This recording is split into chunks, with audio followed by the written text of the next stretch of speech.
ICC world cup 2026 जो चल रहा है उसके सुपर 8 राउंड के आज आखिरी दो मैच खेले गए। जिस तरह कि आपको पता है कि हम तो इस वर्ल्ड कप से बाहर हो चुके हैं अनफॉर्चुनेटली, और हमारा वर्ल्ड कप तो ख़त्म हो गया। लेकिन दुनिया का भी वर्ल्ड कप जारी है और काफ़ी ज़ोरों शोर से जारी है। आज भी दो मैच खेले गए। पहला match West Zimbabwe versus South Africa, ये डेड रबर ही था तकरीबन, क्योंकि साउथ अफ्रीका ऑलरेडी क्वालिफाई कर चुकी थी, जिम्बाब्वे ऑलरेडी एलिमिनेटेड थी। अच्छी फाइट दी जिम्बाब्वे ने। जिम्बाब्वे तो मैं क्या ही कहूँ, सिकंदर रजा ने अच्छी फाइट दी साउथ अफ्रीका को, क्योंकि मोर और लेस जो है वो लोन वॉरियर परफॉर्मेंस थी सिकंदर रजा की। विद द बैट हो विद द बॉल हो, 73 रन किए उसने विद द बैट, 153 रन तक पहुंचाने में हेल्प की जिम्बाब्वे को। वरना अगर वो इतनी जल्दी आउट हो जाते अगर वो, तो 150 भी नहीं बनना था। जिम्बाब्वे से दिल्ली में मैच हो रहा था। दोनों ने टीम्स ने काफ़ी चेंजेस भी किए, तीन तीन चेंजेस किए। साउथ अफ्रीका ऑब्वियसली जो है वो बेंच स्ट्रेंथ जो है वो चेक कर रही थी अब ahead of the important semifinals. और जिम्बाब्वे ने भी अपनी बेंच स्ट्रेंथ को टेस्ट किया। 153 का टारगेट दिया। सिकंदर रजा के 73 रन थे उसमें। और मोर और लेस जो है वो बाकी बैटिंग जो है वो स्ट्रगल ही की। बेनेट भी आज जो इनफॉर्म बैट्समैन थे वो भी जल्दी आउट हो गए। दूसरी जब बात, जब चेस स्टार्ट किया साउथ अफ्रीका ने, तो सिकंदर रजा ने ही चार्ज संभाला पहले। और सिकंदर रजा ने जो है वो साउथ अफ्रीका के दो विकेटें जल्दी गिरा दी, जिसमें दोनों इनफॉर्म बैट्समैन उनके डीकॉक और मार्करम, दोनों इनफॉर्म बैट्समैन जो है वो दोनों आउट हो गए जल्दी।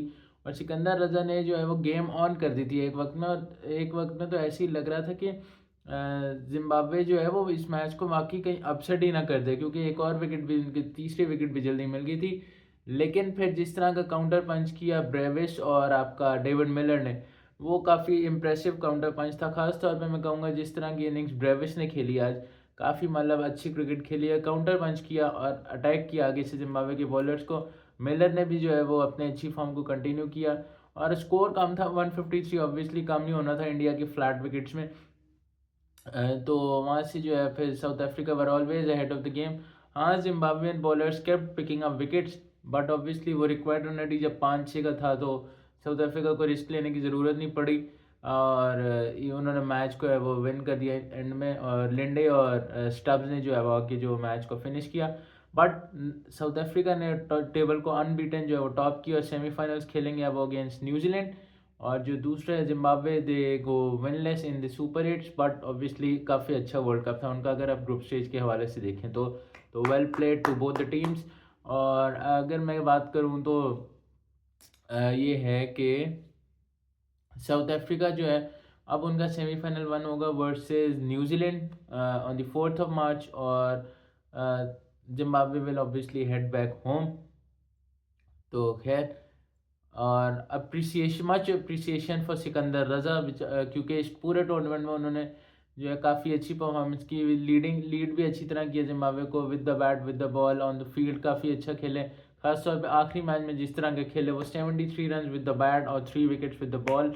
और काफ़ी अच्छी फील्डिंग भी की उन्होंने। तो well played Sikandar Raza, hard luck and more power to Zimbabwe and best of luck to South Africa, may you win the whole thing. दूसरा जो इम्पोर्टेंट मैच था जिसपे सबकी आज की नजरें थी, वो था इंडिया वर्सेस वेस्ट इंडीज। चौथे स्पॉट जो था सेमीफाइनल का वो लाइन पे था, क्योंकि आपको पता है south Africa, New Zealand and England, ये तीनों टीम्स तो ऑलरेडी क्वालिफाई कर चुकी थी। ये चौथा वर्चुअल क्वार्टर फाइनल था, और between India and West Indies. और जो मैच जीता ये वो सेमीफाइनल में क्वालिफाई कर जाता सीधा। का ईडन गार्डन्स कोलकाता में मैच था। High high scoring ground, short boundaries, flat wicket, due था। और टॉस आपको पता है इस तरह फिर काफ़ी ज़्यादा क्रूशल हो जाता है, और India won the toss and elected to bowl first. West Indies वो टिमिड, मैं कहूँगा आज टिमिड जो थे, वो शुरू में टिमिड थे। खासतौर पे शे होप जो उनके स्किपर हैं वो बहुत टिमिड नजर आए। 33 बॉल पे 32 रन स्कोर किया उन्होंने ऑन दिस फ्लैट विकेट। और अभिषेक ने उसका कैच भी छोड़ दिया, जिसका उससे सॉरी, उसका कैच नहीं छोड़ा था, रोशन चेस का छोड़ा था।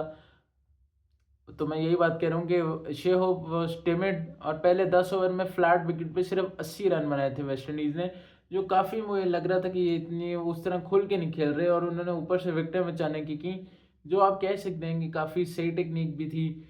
या अगर आप समझे तो इसको टिमिड कह लें। मैं थोड़ा कहूँगा कि ज़्यादा ही वो वरी कर गए इंडिया के बॉलर्स को, मतलब ज़्यादा ही उन्होंने सर पे सवार कर लिया।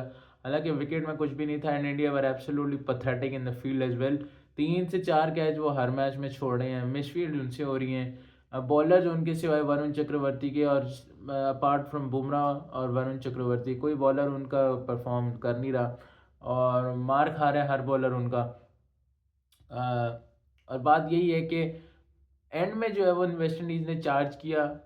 रदरफोर्ड, हेटमायर का भी जो डिसमिसल है उस पर काफ़ी ज़्यादा कंट्रोवर्सी बन रही है कि भाई वो अल्ट्रा एज पे था, बैट का स्पाइक था, ये कहाँ या उसके ट्राउज़र के थाई पार्ट पर लगी है वहाँ का स्पाइक आया था। तो वो भी काफ़ी ज़्यादा जो है वो कंट्रोवर्सी बन रही है। मेरे ख्याल में तो ये जो है, अब जब रियल टाइम में टू बी ऑनेस्ट देखा था ना, तो वो आउट ही लग रहा था क्योंकि जैसी बैट जो था ना वो साथ था ना उसके, तो वहाँ पे स्पाइक आई थी तो वो लग आउट ही रहा था। बट कंट्रोवर्शियल है, लोग कह रहे हैं कंट्रोवर्शियल है क्योंकि उससे पहले भी जो था ना, जब बॉल बैट के करीब नहीं थी तब भी स्पाइक आ रही थी और उसके बाद भी जो है हेटमायर भी जो था ना, वो गैप जो था ना वो नज़र आ रहा था बैट और बॉल में जब स्पाइक आई, तो यहाँ पे थोड़ी बहुत कंट्रोवर्सी बनी। बट ऑब्वियसली अंपायर ने जो है वो आउट दे दिया, तो वो शायद हो सकता है गलत डिसीजन हो, जिससे काफ़ी ज़्यादा जो है वो स्कोरिंग में भी फ़र्क पड़ गया एंड में। क्योंकि अगर हेटमायर जिस तरह खेल रहा था और वो खड़ा हो जाता तो 225 से 230 रन बना देने थे आज वेस्ट इंडीज़ ने और जो है इंडिया ने आज ही नॉकआउट हो जाना था। बट इंडिया ने 196 रन स्कोर किए वेस्ट इंडीज़ ने। होल्डर अच्छा खेले, रदरफोर्ड, पॉवल और हेटमायर वगैरह की कंट्रीब्यूशंस और चेज की कंट्रीब्यूशन से जो है वेस्ट इंडीज़ ने 196 रन स्कोर किए in the 20 overs. Bumrah was good as well, exceptional as always Bumrah. और आपका जो है वरुण चक्रवर्ती जो है उनको मार पड़ी आज फिर से थोड़ी बहुत, बट विकेट भी ली उन्होंने, इंपॉर्टेंट विकेट। तो 196 का टारगेट था, but when the chase began for India, it was all about one man, जिस पे सूर्य कुमार यादव जो है वो जर्नलिस्ट से हंस भी रहा था कि अभिषेक की जगह खिलाओ उसके तिलक की जगह आज उसने बता दिया कि जी किसकी जगह खेलना बनता था। Sanju Samson, hats off to Sanju Samson. अकेले अपने दम पे वो बंदा जो है इंडिया को सेमीफाइनल में ले गया आज। 196 रन का टारगेट था, 197 का। Semifinal on the line, virtual quarter final, knockout game. Abhishek Sharma एक बार फिर फ्लॉप, ईशान किशन भी जल्दी आउट। आपका Suryakumar Yadav as always flop once again. और ईशान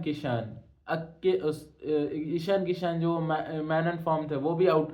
और संजू सैमसन जिनको ये पहले खिला ही नहीं रहे थे, बेंच पे रखा हुआ था इनको, तो दूसरा या तीसरा मैच है उनका इस वर्ल्ड कप में, जब उनको ओपनिंग स्लॉट में दूसरा मैच है उनका। और संजू सैमसन ने जो आज बैटिंग की है ना, वंस इन मतलब one of the most memorable knocks of his life and his career. What an innings from Sanju Samson, 97 not out. और 97 नॉट आउट करके वो अकेले बंदा जो है वो अपने दम पे इंडिया को सेमीफाइनल में ले गया। मतलब विकेटें गिर रही हैं उसको, लेकिन उस बंदे को परवाह नहीं है।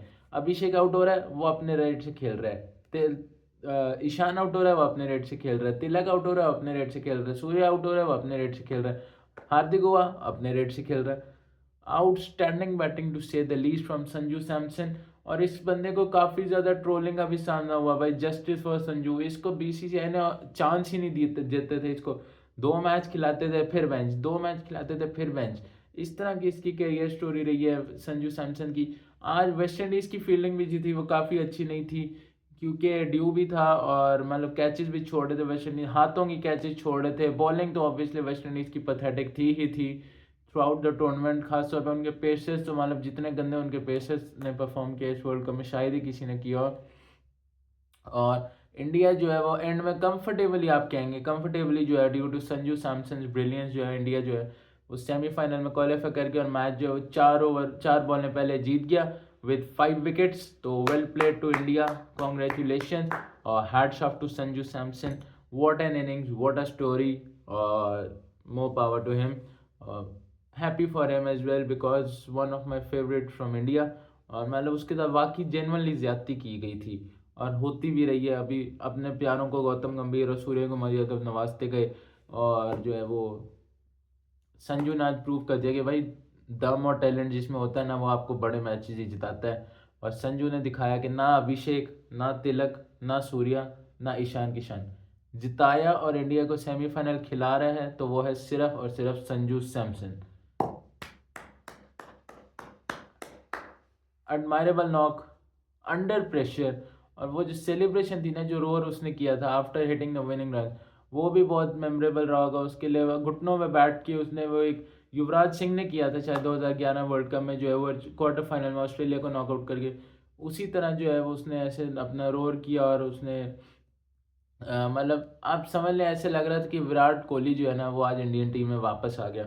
उस तरह की इनिंग्स खेली कि अकेले बंदे ने लड़के जो है सेमीफाइनल में क्वालिफाई करा दिया। तो outstanding to say the least as well. West Indies के बॉलर्स का मैंने आपको बता दिया कि they were not up to the mark, और बहुत मार खा रहे, खासतौर पर शमार जो है भाई वो एक ऑस्ट्रेलिया वाली इनिंग्स पे आपको खिलाई जा रहे हैं। आप आगे भागते हो, बस ज़ोर से भाग के आते हो आप, और बॉल आपकी पता नहीं कहाँ जा रही होती है, और आप मतलब छक्के चौके खा रहे हो तो बैठ के आराम से। शमार जोसेफ जो हैं जी, और पता नहीं किस किस्म का बॉलर है ये, आउट ऑफ भाई। लेकिन खैर जिस तरह हमारे पाकिस्तानी बॉलर ने किया ना बॉलिंग, हमें बोलना नहीं चाहिए, but still they way better than शमार Joseph. Out of form में बॉलर अच्छा है, लेकिन मतलब समझ नहीं आती उसकी कुछ बॉलिंग लाइनअप की, मतलब आप कहेंगे स्पेस विदाउट ब्रेन्स। तो खैर we have a final four lineup for the semifinals of the ICC men's टी20 वर्ल्ड कप। और सुपर 8 राउंड जो है वो ख़त्म हो गया, और ना अब इस वर्ल्ड कप भी जो है वो ख़त्म होने वाला है, हमारी रौनक जाने वाली है। और बस अब 3 मैच रह गए इस आईसीसी मेंस टी20 वर्ल्ड कप में। Semifinal 1, semifinal 2, semifinal the final in Ahmedabad cricket stadium.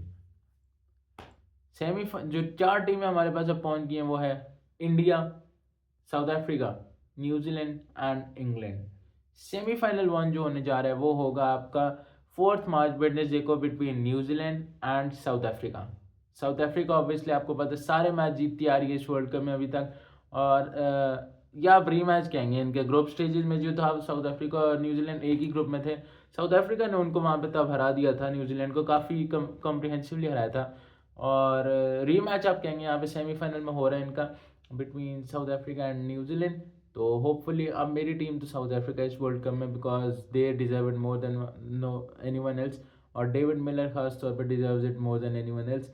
तो I am rooting for south Africa to win this world cup. और इंशाल्लाह सेमीफाइनल भी जो है वो भाई दोनों मेरी favourite teams apart from Pakistan, south Africa और न्यूजीलैंड दोनों मेरी फेवरेट हैं। तो मतलब बट ऑब्वियसली इस बार जो है साउथ अफ्रीका का ज़्यादा बनता है, बिकॉज उनके साथ काफ़ी ज़्यादा हो भी चुका है हार्ड लक।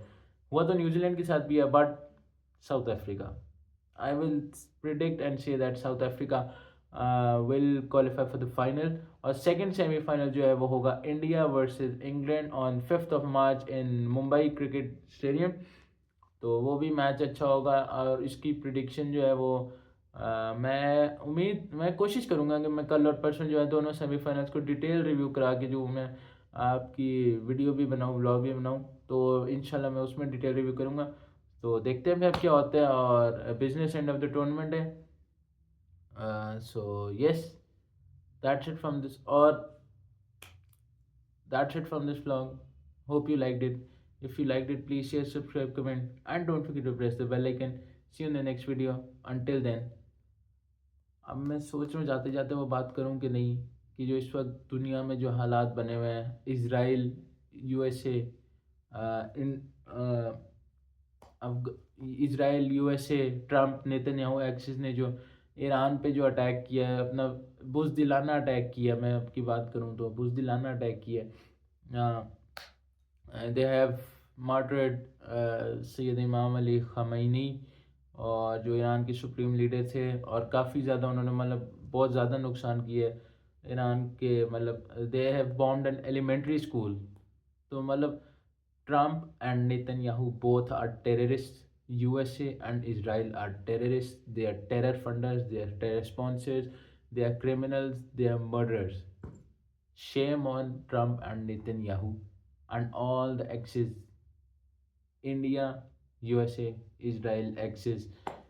इन्होंने पूरी दुनिया को जो है वो जंग की तरफ धकेल दिया है। All of the middle east is burning right now, and my heart goes out to innocent people all over the world, and more power to Iranis, and may Allah bless the Iranis, so and especially Sayyid Ali Khamenei, the former moderate supreme leader of Iran, and may peace and sanity prevail all over the world। और हमारे अंदर भी पाकिस्तान में भी इस वक्त हालात कशीद हैं। अफ़गानिस्तान के साथ जो चल रहा है मामला, टेरर अफ़गानिस्तान के साथ जो बॉर्डर क्लैशेज हो रही हैं और इंटरनल भी जो कुछ मसले चल रहे हैं, तो may peace and sanity prevail all over the world and may we have a normal and peaceful world soon. तो मैंने कहा ये मैं जल्दी से ऐड कर दूँ। So yes, that's it from this vlog, hope you liked it. If you liked it, please share, subscribe, comment, and don't forget to press the bell icon. See you in the next video. Until then, Allah Hafiz.